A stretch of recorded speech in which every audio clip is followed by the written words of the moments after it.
Assalamualaikum warahmatullahi wabarakatuh. Waalaikumsalam warahmatullahi wabarakatuh. Selamat pagi anak ibu semua. Pagi Ibu. Sekarang coba kalian lihat kanan kirinya. Apa ada teman-teman yang tidak masuk? Sepertinya tidak Ibu. Alhamdulillah, berarti semuanya semangat untuk belajar. Sebelum memulai pelajaran, ada baiknya kita berdoa terlebih dahulu. Berdoa dimulai. Bismillahirrahmanirrahim.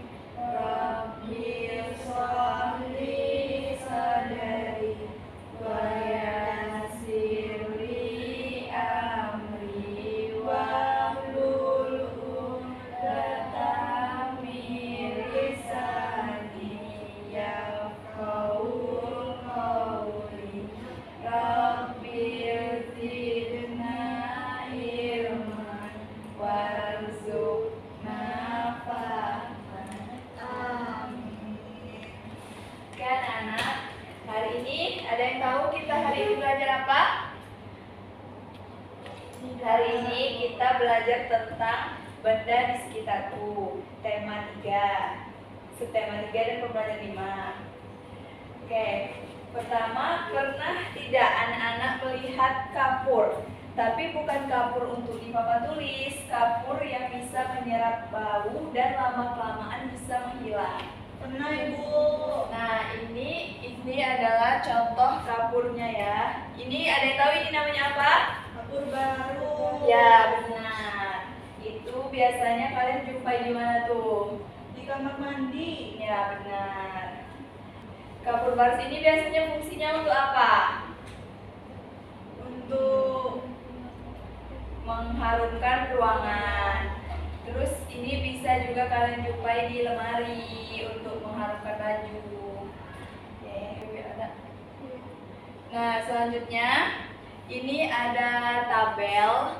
Tabelnya ini tuh acak-acakan, tidak berurutan. Jadi tuh kita bersama-sama mengurutkannya ya. Oke. Nah, yang pertama itu, ini yang kolom pertamanya. Pernahkah kamu melihat atau menggunakan kapur barus? Kapur barus dapat dijumpai sehari-hari. Bentuknya bulat dan beraneka warna. Apakah kegunaan kapur barus? Nah, ada yang bisa jawab di kolom kedua? Saya Bu. Ya, yang mana tuh Ayu? Yang kapur baru digunakan untuk menghilangkan bau. Yang pertama ya, benar sekali. Jadi yang ini nomor 2. Nah, kan udah dijawab tuh. Kapur barus digunakan untuk menghilangkan bau yang tidak sedap. Biasanya diletakkan di lemari, di sela-sela pakaian, atau di kamar mandi. Nah, yang ketiganya nih, ada yang bisa jawab? Oke, kalau nggak ada kita cari sama-sama ya. Kalau kapur barus lama-kelamaan mengecil dan habis, itu masuk nggak dengan sesudah ini? Tidak ya. Jadi coba yang ini, peristiwa menyublim. Enggak ya, karena dia tiba-tiba pas nyublim. Berarti yang ini, sesudah atau di kamar mandi. Apa yang terjadi pada kapur barus? Lama-kelamaan kapur barus akan mengecil dan habis. Apa yang terjadi? Nah, berarti yang ini nomor 3. Nah, apa yang terjadi lama-kelamaan tuh? Berarti ada nggak di sini yang lama-kelamaan? Ada nih kan? Kapur barus lama-kelamaan mengecil dan habis karena terjadi perubahan wujud pada kapur barus. Perubahan wujud dari padat menjadi gas. Perubahan wujud dari padat menjadi gas disebut dengan menyublim. Nah, ini baru kita taruh nomor 4. Nah, ini kan kata akhirnya menyublim nih. Berarti ini dong yang terakhir, peristiwa menyublim mengakibatkan kapur barus mengecil dan habis. Ketika kapur barus berubah wujud menjadi gas, tercium bau wangi di udara. Berarti ini nomor 5-nya. Oke, Itulah mengapa kalau kalian nyium kapur baris itu wangi kan. Nah, dari bacaan ini kita bisa mengetahui satu perubahan wujud benda, yaitu perubahan wujud benda dari padat menjadi gas. Contohnya kapur baris tadi yang diletakkan di lemari lama-kelamaan akan mengecil. Nah, gimana itu kok bisa mengecil? Karena ada perubahan wujud padat menjadi gas yang disebut dengan peristiwa menyublim. Apakah anak-anak ada contoh lain tentang peristiwa menyublim? Tidak, Bu. Oke.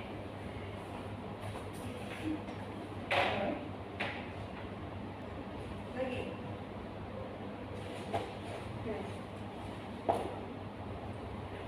Oke, selanjutnya Ibu ada satu foto. Kalian harus menyambungkan kata-katanya ya.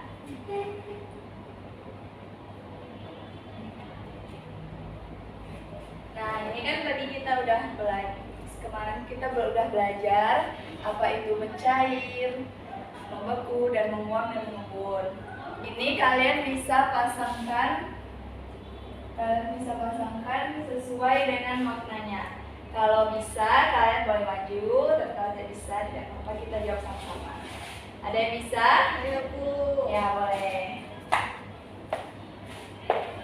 Boleh, yang bisa juga.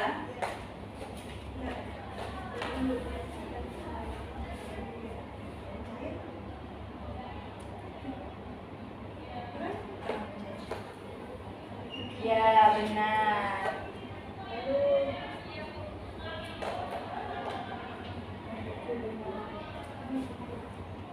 Nih. Ya, benar. Kasih tepuk tangan untuk Melisa. Ya, selanjutnya Ayu apa bukan? Mau maju.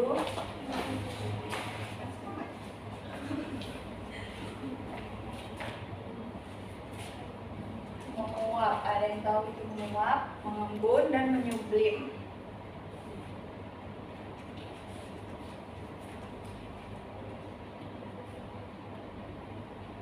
Ya, benar sekali.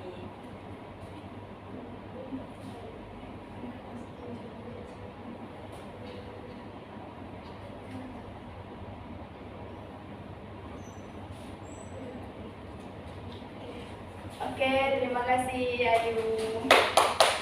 Nah, coba kalian perhatikan apa ada yang salah di sini. Benar ya? Kita cek sama-sama ya.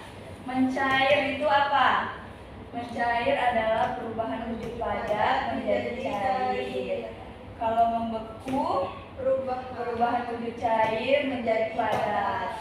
Menguap itu perubahan wujud cair menjadi gas. Mengembun adalah perubahan wujud gas menjadi cair. Dan menyublim itu perubahan wujud padat menjadi gas.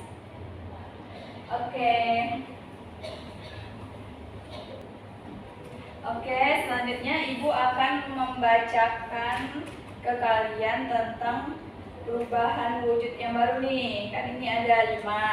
Nah, ada lagi tentang perubahan wujud menghablur dan mengkristal. Oke, Ibu akan bacakan ya. Perubahan wujud juga terjadi dari benda gas menjadi padat.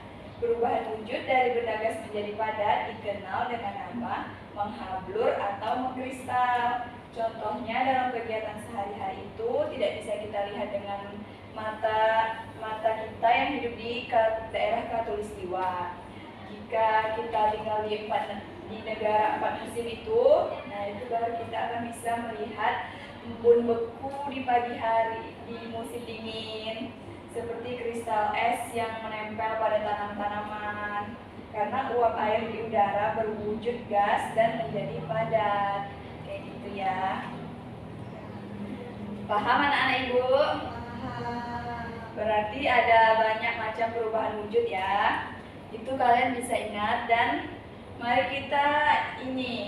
kita membaca ulang materi yang telah kita bahas.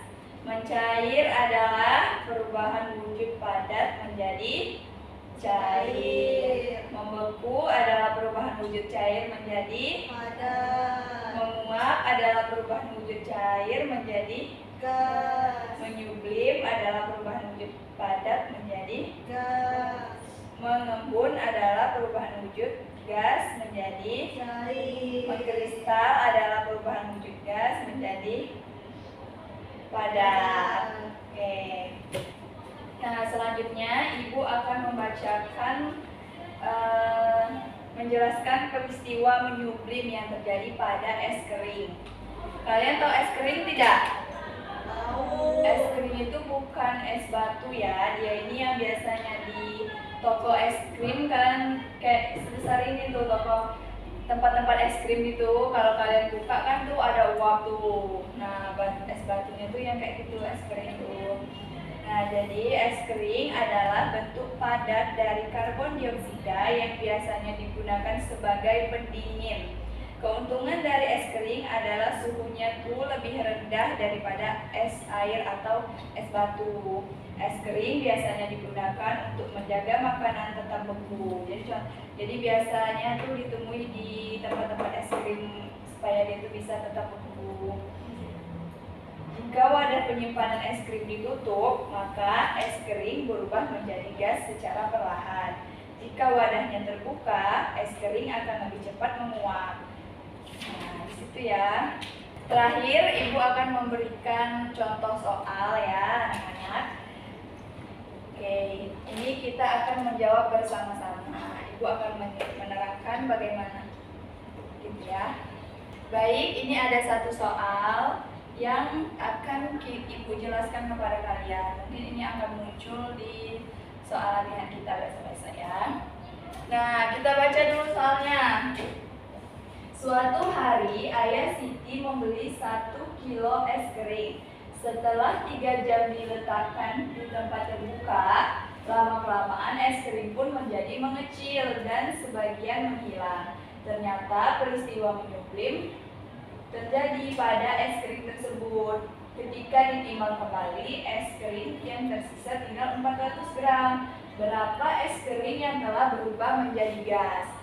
Nah, kalau besok ada soal-soal seperti ini, menjawabnya seperti ini ya. Pertama,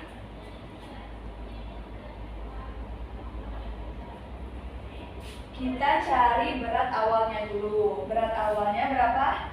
1 kilo. 1 kilo. Nah, 1 kilo. Berat akhir setelah 3 jam. Berat akhirnya berapa? Berat akhir setelah 3 jam itu 400 gram.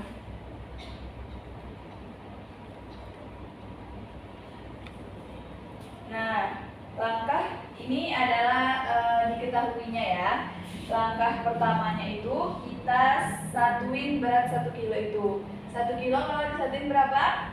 1000 gram. Nah,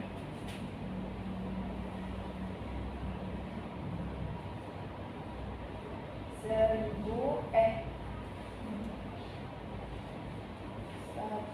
kilo sama dengan 1000 gram.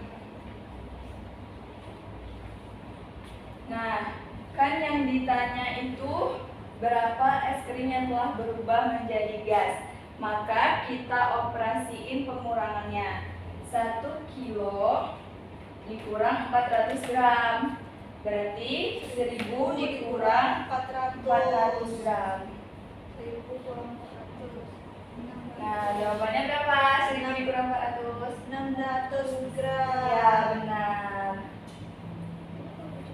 Nah, gitu ya cara menjawabnya. Oke. Apa kalian sudah mengerti? Ya, Bu. Nah, oke. Sekian pertemuan kita hari ini. Dengan tema ini, semoga kalian bisa mengerti. Terima kasih. Udah.